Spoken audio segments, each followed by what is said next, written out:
안녕하세요. 시어머니도 아니고 시이모 때문에 결혼 생활에 회의감을 느끼게 된 30대 여성입니다. 남편과는 오랫동안 알고 지낸 사이예요. 처음 알게 된 건 대학교에 들어가고 얼마 지나지 않아 가입했던 동아리에서였지요. 남편은 군대에서 막 전역한 선배였고 신입생이었던 제 눈에는 그런 남편이 꽤나 어른스럽게 보이더군요. 하지만 그때만 해도 그냥 선후배 사이로 적당한 거리를 유지하며 지냈지 같이 술자리는커녕 밥 한 번 먹어본 적이 없었네요. 그런 남편과 사귀게 된 건 졸업 후 취업을 하고도 한참이 흘러서였습니다. 남편이 제가 일하는 곳에서 멀지 않은 새로운 회사로 이직을 해왔거든요. 반갑기도 하고 여러 가지로 상황이 맞아떨어지다 보니 이후로 자주 만나서 그간 서로 놓쳤던 안부와 소식들을 나누기 시작했지요. 이후로 조금씩 빠르게 가까워져 반년 만에 연인 사이가 되었고 결혼까지 약속하게 되었답니다. 남편이 중학교에 들어가고 얼마 지나지 않았을 무렵 아버님께서 세상을 떠나셨어요. 하지정맥 수술을 위해 입원을 하셨는데 수술 직후 의식불명 상태가 되었다가 2달을 못 채우고 돌아가셨다고요. 지금 생각해보면 의료사고였던 것 같은데 당시만 하더라도 의료사고라는 단어 자체가 잘 쓰이지도 않았고 그래서 따져야 한다는 생각은 아예 해보지도 못했답니다. 이후로 남편은 어머님과 단둘이 살았는데 그나마 다행이었던 건 조부모님께서 한동안 경제적으로 많이 도와주셨다대요. 하지만 남편이 고등학교를 졸업하던 시기에 어머님께 남자가 생겼고 한 동네에 살고 계시던 조부모님 귀에도 그 소식이 들어갔습니다. 이후로 조부모님의 지원은 자연스레 끊어지게 되었고 어머님은 그 남자와 살림을 차리셨대요. 반면 서울에 있는 대학에 합격한 남편은 자의반 타의반으로 혼자 서울로 올라왔어요. 그리고 그때 어머님의 언니, 그러니까 남편에게는 이모였던 시이모가 남편더러 당신 집에 들어와 지내라고 하셨고요. 한푼이 아쉬웠던 남편 입장에서는 거절할 수 없는 제안이었지요. 하지만 시이모 집에서 사는 건 녹록지 않은 일이었습니다. 시이모가 남편의 방이라고 내준 곳은 창고이자 옷방처럼 쓰이는 코딱지만한 방이었대요. 얼마나 잡동사니들이 많이 있었는지 대각선으로 눕지 않으면 다리를 쭉 펴고 누울 수도 없었다고요. 식사 역시 젊은 놈이 삼시세끼를 다 챙겨 먹으려 드냐며 처음부터 먹는 걸로 그렇게 눈치를 줘서 시이몬에서 밥 먹은 횟수가 한 달에 10번이 채 되지 않을 정도였다고요. 그나마도 라면이 대부분이었어요. 그런데도 시이모는 시이모부한테 자기 면이 안 선다며 아르바이트를 하며 학비와 생활비를 벌던 남편에게서 돈을 가져가기 일쑤였답니다. 듣다 못한 제가 뭐하러 그런 푸대접을 받으면서 그 집에 있었냐 하니 새 인생 시작한 어머님께 걱정을 끼치고 싶지 않았다는데 어찌나 속이 상하던지요. 하지만 이런 과거를 시이모는 자기 마음대로 자기 유리한 쪽으로 기억을 하고 있더라고요. 남편한테 대놓고 한다는 소리가 자기가 없었으면 남편이 무슨 수로 이 서울 땅에 자리 잡고 살 수 있었겠냐면서 정말이지 어찌나 생색을 내는지 모르는 사람이 보면 시이모가 남편 목숨이라도 구해준 줄 알 만큼 거들먹거리기 일쑤였어요. 그리고 그런 시이모의 오만한 태도는 급기야 상견례 자리까지 이어졌습니다. 상견례 당시 저희 쪽이야 당연히 친정부모님 2분 다 자리를 하셨지요. 그리고 저로서는 남편 쪽은 아버님은 돌아가셨으니 당연히 어머님만 나오실 줄 알았네요. 남편도 별다른 말이 없었고요. 그런데 뜻밖에도 상견례 장소에는 어머님뿐만 아니라 시이모까지 나와 계시더군요. 양가 식구들끼리 가벼운 인사를 주고받고 얼마 지나지 않아 바로 본론으로 들어갔습니다. 혼수며 예단이며 전반적으로 결혼에 관해 이야기를 나누기 시작했지요. 사실 남편과 저는 이미 무엇을 어떻게 얼마나 할지 어느 정도는 결정을 내린 상황이었어요. 솔직히 양가 부모님 모두, 특히 어머님의 경우 당장 저희 도움이 필요하신 정도는 아니었지만 그렇다고 저희를 도와주실 형편도 아니었거든요. 그렇다 보니 진작부터 남편도 그렇고 저도 양가 부모님께 부담은 드리지 말자 했어요. 저희는 어른들께 저희 능력이 닿는 선에서 결혼식도 올리고 집도 장만하되 쓸데없는 허례허식은 물론이고 보여주기식 혼수랑 예단은 생략하고 싶다고 그간의 생각을 말씀드렸습니다. 그러자 친정부모님도 그렇고 어머님까지도 젊은 애들이 어쩜 그렇게 기특한 생각을 했냐며 미안하고 고맙다 하시대요. 그런 말을 듣자고 한 소리는 아니었지만 아무튼 전반적으로 훈훈한 분위기였어요. 그런데 어이없게도 시모 혼자서 원성을 높이며 산통을 깨셨습니다. 어떻게 그런 중대한 결정을 저희 멋대로 정하냐면서. 특히 남편더러 너는 누구 덕분에 서울 하늘 아래서 장가까지 가는데 당신한테 의견 한마디 안 물어볼 수 있냐고 쏘아 붙이시더니 저한테도 아무리 세상이 달라졌어도 어떻게 맨몸으로 시집을 생각을 하냐입니다. 전혀 예상치도 못한 시이모의 말에 남편도 저도 황당해서 순간 벙쪘지요. 남편이 그런 시이모님을 향해 한숨을 쉬면서 이모는 사람이 양심도 없냐고 무안을 주대요. 어머님도 시이모더러 쓸데없는 소리를 하냐고 핀잔을 주셨고요. 그런데도 시이모는 남편 말이고 어머님 말이고 들은 채도 안 하셨습니다. 모자가 쌍으로 생각이 없다나 어쩐다나. 앞에 버젓이 저희 친정부모님이 계시는데도 전혀 개의치 않고 당신 하고 싶은 말은 다 하시더라고요. 그러자 보다 못한 저희 친정부모님께서 시이모를 향해 그쪽은 초대받지 못한 손님이라며 여기에 무슨 자격으로 와서는 부모들도 가만히 있는데 쌍지팡이를 짚고 나서냐고 한마디 하셨습니다. 그렇게 결국 상견례고 뭐고 다 파토가 났어요. 그래도 파혼으로 이어지지는 않았습니다. 이튿날 바로 남편이 저희 부모님을 찾아와 몇 번이고 죄송하다며 사과를 드렸거든요. 시이모하고는 왕래는커녕 자주 연락도 하지 않는다며 살면서 몇 번 마주칠 일도 없을 거니 제발 노여움을 풀어달라며 빌대요. 그리고 그런 남편의 진심 어린 사과에 저희 부모님께서 한 번 더 기회를 주기로 하셨고요. 그리고 친정어머니께서는 결국 이불부터 시작해서 대략 1,000만 원 정도의 예단을 해주셨습니다. 아내 가서 평생 트집 잡혀 사느니 남들 해가는 만큼 해가라고 대신 저더러 어깨 피고 살라면서요. 그리고 이후로 한동안 남편과 저 두 사람의 결혼 생활만 놓고 이야기하자면 정말 평화로웠습니다. 그때 시이모 때문에 파혼이라도 했다면 얼마나 후회스러웠을까 싶을 정도로요. 하지만 어느 날 갑자기 어머님이 같이 살던 남자와 헤어지면서 상황은 생각지 못한 방향으로 흘러가기 시작했어요. 특히 어머님께서 당신이 사실 여윳돈이 7천만 원 있다며 그걸 저희한테 주는 대신 앞으로 같이 살고 싶다 하셨을 땐 너무 당황스러워서 해야 할 바를 모르겠더군요.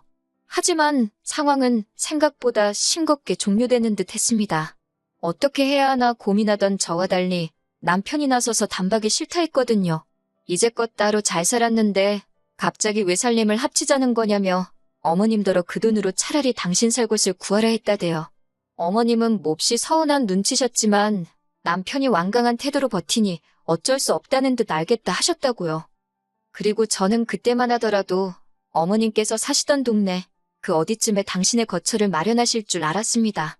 그런데 이후로 한 2주나 지났을까요?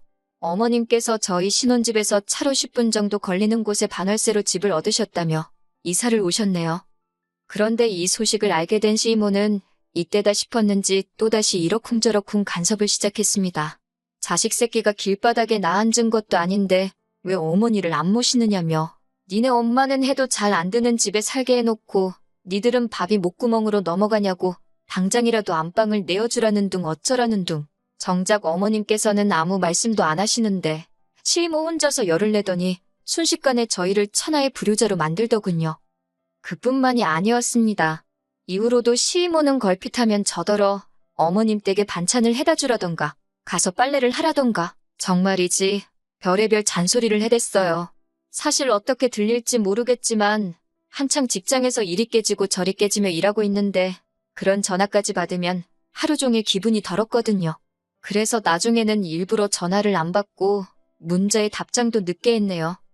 그런 와중에 기어이 저와 시이모가 부딪히고 말았습니다. 그날은 제가 몸이 영 좋질 않아서 병가를 내고 집에서 쉬고 있었어요. 그런데 뜬금없이 시이모한테 전화가 걸려오대요. 보나마나 또 괜한 트집을 잡아서 잔소리를 하려나 보다 싶어 안 받을까 했지만 동시에 혹시나 어머님께 무슨 일이라도 있는가 싶어서 결국 일단은 전화를 받았습니다. 그랬더니 기껏 시이모가 한다는 말이 지금 저희 집 근처를 지나가는데 배가 고프다며 저희 집에서 밥을 먹고 가야겠답니다. 가뜩이나 몸도 안 좋아서 한껏 예민해진 상황이었고 집에 뭐 대접할 만한 것도 없고 결국 제가 시이모더러 죄송하지만 제가 너무 몸도 안 좋고 집에 마땅히 음식도 없으니 다음에 오시라 했습니다. 그러자 시이모가 언짢았는지 차가운 목소리로 알았다 한마디를 내뱉고는 전화를 뚝 끊어버리대요. 뒤끝이 장난 아닌 시이모가 전화를 그러고 끊었으니 솔직히 시이모를 달래줘야 하나 싶었지만 뜬금없이 저희 집에 밥을 먹으러 오겠다니 저희 집이 무슨 기사식당도 아니고 저도 기분도 나빠서 결국 다시 전화를 걸진 않았습니다. 나중에 혹시라도 말이 나오면 그때 잘 설명을 해야겠다. 그렇게 생각하고 말았네요. 그리고 그 이후로 한 2시간쯤 지났을 때인가 친정어머니가 연락도 없이 오셨습니다. 아파서 회사도 못 갔다는 소리에 걱정이 돼서 전복죽을 써 오셨다고요. 그리고 막 한입 뜨려는 때에 다시 시임으로부터 연락이 왔습니다. 친정어머니도 보고 계신데 전화를 안 받기도 그래서 전화를 받으니 시이모가 한다는 말이 대뜸 생각할수록 괘씸하다며 빽하고 소리를 지르는 거예요. 그 목소리가 어찌나 크던지 친정어머니까지 깜짝 놀라서 소리 지른 게 누구냐 물으셨는데 순간 시이모도 친정어머니의 목소리를 들었고 양쪽에 서로를 소개 아닌 소개를 시키자 시이모가 저더러 아파 죽겠다며 자기는 못 오게 하더니 니네 엄마는 불러들였냐며 저더러 웃기는 애랍니다. 그러면서 저더러 친정어머니 앞에서 혼이 나야 그 버르장머리가 고쳐지지 않겠냐며 대뜸 전화에다 대고 화를 내기 시작하더군요. 말대꾸를 해대는 거 보니까 멀쩡하면서 죽을 병에 걸린 것도 아닌데 시이모가 온다고 하면 얼른 오라고 하고 하다못해 김치밖에 없어도 밥을 차려주는 게 맞는 거 아니냐면서 저더러 예의도 모르고 경우도 없대요. 게다가 당신은 시어머니의 언니니까 따지고 보면 어머님보다 더 높은 사람인데 저더러 자기를 뭘로 보고 어떻게 그따위로 행동을 하냐고요. 그리고 나서도 한참을 무슨 입에 따발총이라도 달린 거 마냥 어찌나 따다다다 당신 말만 쏟아내던지 저한텐 단 1초도 해명할 틈조차 주질 않더라니까요. 한바탕 폭풍우가 지나간 듯한 시이모의 전화가 끊어지고 저는 졸지에 그것도 친정어머니 앞에서 수모를 겪었다는 생각에 저도 모르게 눈물을 흘렸습니다. 그런 저더러 친정어머니께서 전 잘못한 거 없다며 울지 말라셨고요. 그러더니 바로 사위인 남편에게 전화를 걸어 시이모와 있었던 일을 설명하셨습니다. 그리고 남편더러 퇴근 후 최대한 빨리 집으로 오라며 시이모 전화번호도 물어보시대요. 얼마 후 친정어머니의 전화인 걸 알고 받은 건진 모르겠지만 하여튼 시이모가 전화를 받더군요. 친정어머니께서 시이모한테 시댁 식구도 한 달이 건너야 하는 사이면 찰리만큼 먼 거라며 그것도 모르냐고 따지셨어요. 그러면서 별것도 아닌 걸로 어른 행세하려 들지 말라며 추접스럽고 꼴사납다고 뭐라 하시더니 경우고 예의범절이고 나이는 어디 콧구멍으로 먹었냐며 경거망동하지 말라고 그래봤자 애들이 비웃기나 하지 안 무서워한다셨지요. 부들거리는 시이모의 모습이 전화기 너머로 선명히 그려지는데 친정어머니께선 시이모가 했던 것처럼 당신 할 말만 하고 전화를 그냥 끊어버리셨습니다. 그리고 곧이어 사돈인 어머님께도 전화를 하셔서는 내 딸이 뭐가 아쉬워서 시어머니 하나로도 부족해 시이모 눈치까지 보고 살아야 하냐고 이럴 거면 그냥 애들 이혼시키겠다 하시대요. 그러자 어머님께서 만나서 이야기하자 하시더니 정말 30분도 걸리지 않아 저희 집으로 오셨습니다. 그리고 저희 친정어머니를 보자마자 죄송하다고 당신 언니가 왜 그러는 건지 당신도 모르겠다며 아무튼 앞으로는 시이모하고 제가 마주치는 일은 다신 없을 거라고 이번 한 번만 이해 좀 해달라고 사정을 하시더라고요. 사실 어머님께서는 당신 아들인 남편이 시이모한테 당한 서름을 나중에서야 아셨는데 그럼에도 불구하고 시이모한테도 제대로 따지지도 못하셨대요. 그래서 더 남편한테 미안한 마음을 가지고 계셨고 남편을 좀 어려워하셨지요. 하지만 그 이튿날 토요일 점심 무렵이었어요. 이번엔 그냥 전화가 아니라 아예 시이모가 저희 집으로 쫓아왔습니다. 저더러 네가 뭔데 당신 자매 사이를 끊어놓으려 하냐며 악을 쓰시대요. 그러자 저희 남편이 어이가 없다는 듯 시이모를 앞에 세워두곤 어머님께 전화를 드렸습니다. 그리고는 모두가 들을 수 있게 스피커폰을 켜고서는 시이모가 또 찾아와서 우릴 괴롭힌다고 이야기를 하더군요. 그러자 전화기 너머로 어머님께서 시이모한테 악을 쓰셨습니다. 왜 남의 아들 며느리를 잡아먹질 못해 안달이냐며 제발 관심 좀 끄라고요. 그러자 시이모님은 자기 속도 모르고 그런다며 네가 이렇게 물러터지니까 며느리 주제 시어머니고 시이모고 무서운 줄 모르고 따박따박 말대꾸하고 친정엄마라는 사람까지 지잘난 척을 한다는 겁니다. 그러자 어머님이 시이모더러 언니는 그렇게 잘나서 명절에도 며느리고 사위고 찾아오지도 않냐고 쏘아붙이는데 그 이야기를 듣곤 정말이지 뒤통수를 한 대 맞은 기분이더라니까요.